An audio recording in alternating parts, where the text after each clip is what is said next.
Tu gagneras ton pain à la sueur de ton front. Seigneur, je suis entièrement d'accord avec ces paroles. Je suis entièrement d'accord pour travailler et gagner mon pain. Mais j'ai beau chercher un emploi et je suis toujours au chômage.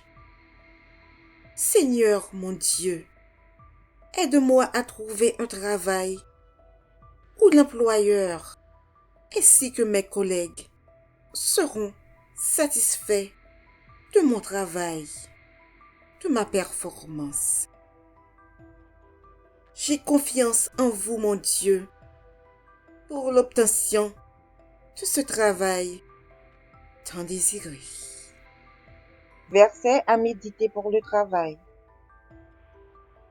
2 Timothée 2, verset 15. Efforce-toi de te présenter devant Dieu comme un homme éprouvé, un ouvrier qui n'a point à rougir, qui dispense droitement la parole de la vérité. Jean 6, verset 27. Travaillez non pour la nourriture qui périt, mais pour celle qui subsiste pour la vie éternelle, et que le Fils de l'homme vous donnera, car c'est lui que le Père, que Dieu a marqué de son sceau. Psaume 127, verset 2. En vain vous levez-vous matin, vous couchez-vous tard, et mangez-vous le pain de douleur. Il en donne autant à ses bien-aimés pendant leur sommeil. Psaume 128, versets 2 à 5. Tu jouis alors du travail de tes mains. Tu es heureux. Tu prospères. Ta femme est comme une vigne féconde dans l'intérieur de ta maison. Tes fils sont comme des plants d'olivier autour de ta table.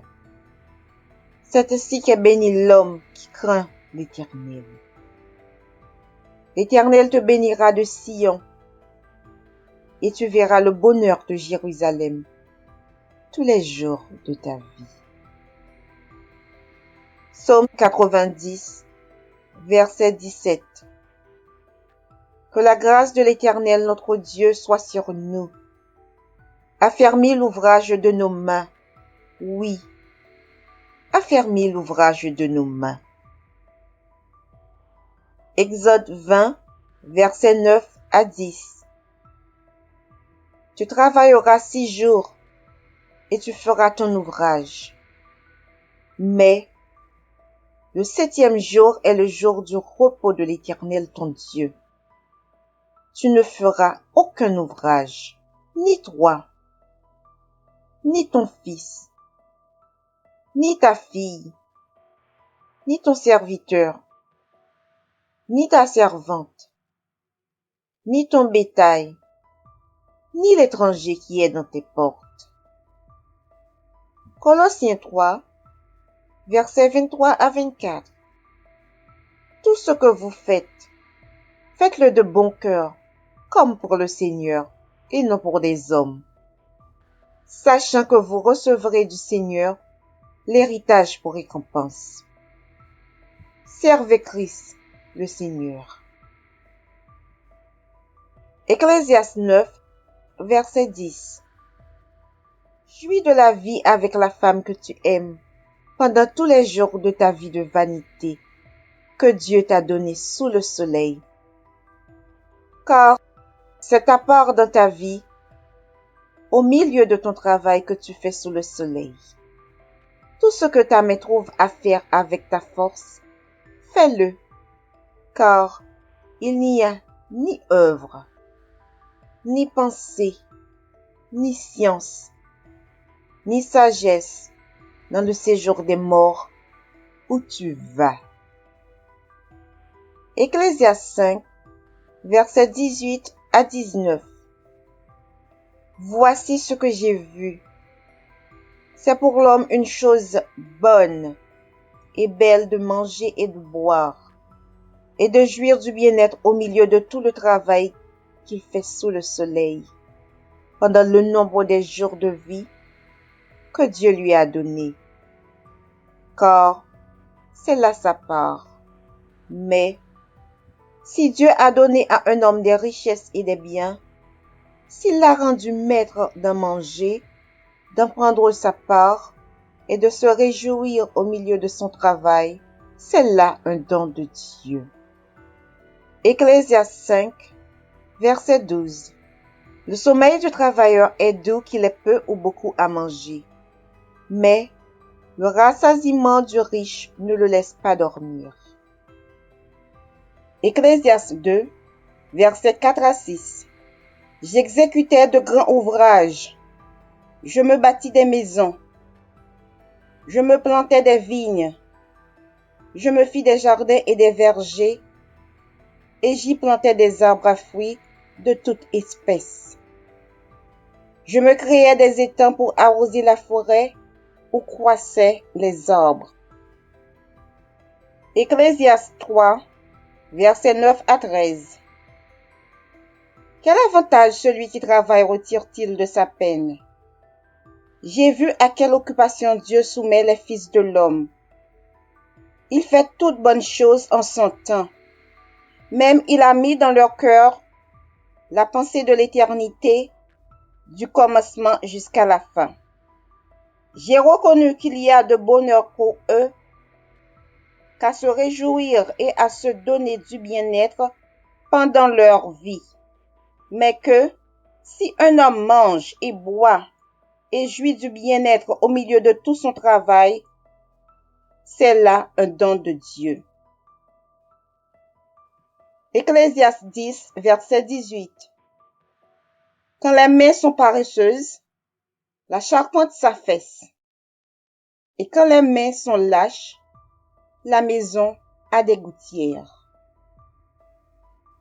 Josué 1, versets 8 à 9. Que ce livre de la loi ne s'éloigne point de ta bouche. Médite-le jour et nuit pour agir fidèlement selon tout ce qui est écrit. Car c'est alors que tu auras du succès dans tes entreprises. C'est alors que tu réussiras. Ne t'ai-je pas donné cet ordre? Fortifie-toi et prends courage. Ne t'effraie point et ne t'épouvante point, car l'Éternel ton Dieu est avec toi dans tout ce que tu entreprendras. Genèse 31, versets 4 à 9. Jacob fit appeler Rachel et Léa qui étaient au champ vers son troupeau. Il leur dit, « Je vois au visage de votre père qu'il n'est plus envers moi comme auparavant. Mais le Dieu de mon père a été avec moi. Vous savez vous-même que j'ai servi votre père de tout mon pouvoir. Et votre père s'est joué de moi et a changé 10 fois mon salaire. Mais Dieu ne lui a pas permis de me faire du mal. Quand il disait les tachetés seront ton salaire, toutes les brebis faisaient de petits tachetés. Et quand il disait les rayés seront ton salaire, toutes les brebis faisaient de petits rayés. Dieu a pris à votre père son troupeau et me l'a donné. Genèse 2, verset 15. L'Éternel Dieu prit l'homme et le plaça dans le jardin d'Éden pour le cultiver et pour le garder. Genèse 3, verset 17 à 19.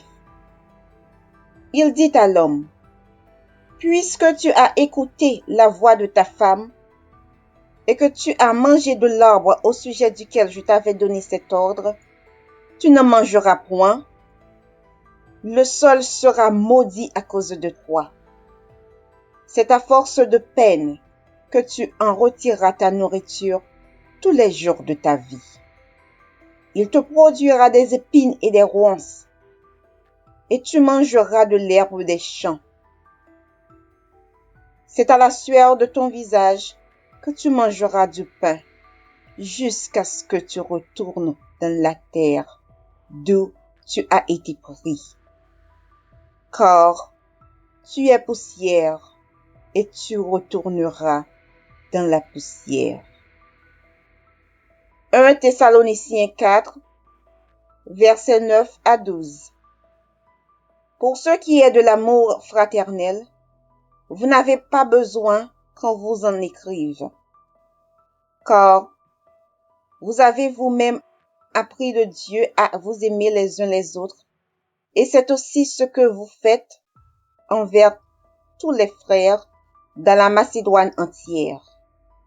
Mais nous vous exhortons, frères, à abonder toujours plus dans cet amour et à mettre votre honneur à vivre tranquille, à vous occuper de vos propres affaires et à travailler de vos mains, comme nous vous l'avons recommandé, en sorte que vous vous conduisez honnêtement envers ceux du dehors et que vous n'avez besoin de personne.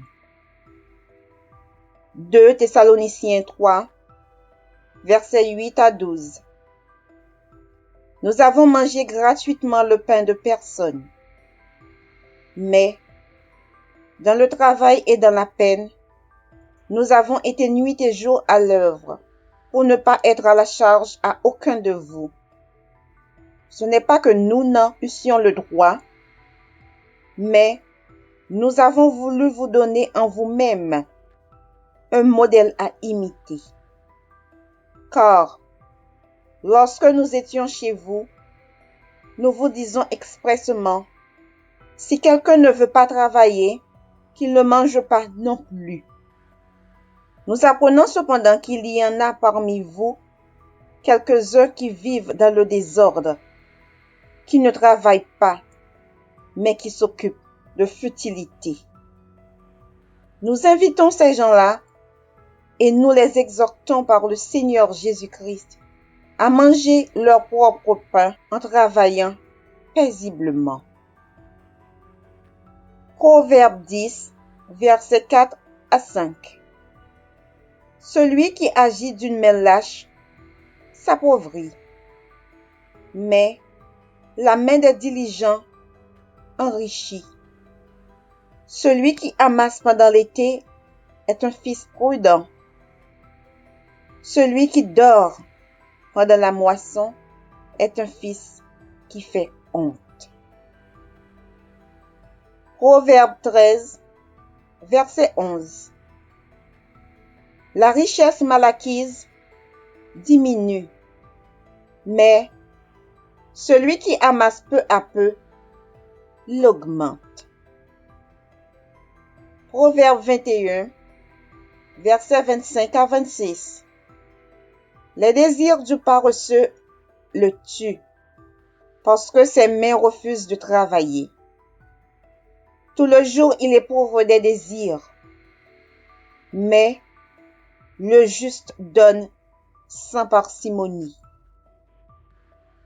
Proverbe 12, versets 9 à 11. Mieux vaut être d'une condition humble et avoir un serviteur que de faire le glorieux et de manquer de pain. Le juste prend soin de son bétail, mais les entrailles des méchants sont cruelles. Celui qui cultive son champ est rassasié de pain, mais celui qui poursuit des choses vaines est dépourvu de sens. Proverbe 20, verset 4. À cause du froid, le paresseux ne laboure pas. À la moisson, il voudrait récolter, mais il n'y a rien. Proverbe 28, verset 19. Celui qui cultive son champ est rassasié de pain, mais celui qui poursuit des choses vaines est rassasié de pauvreté.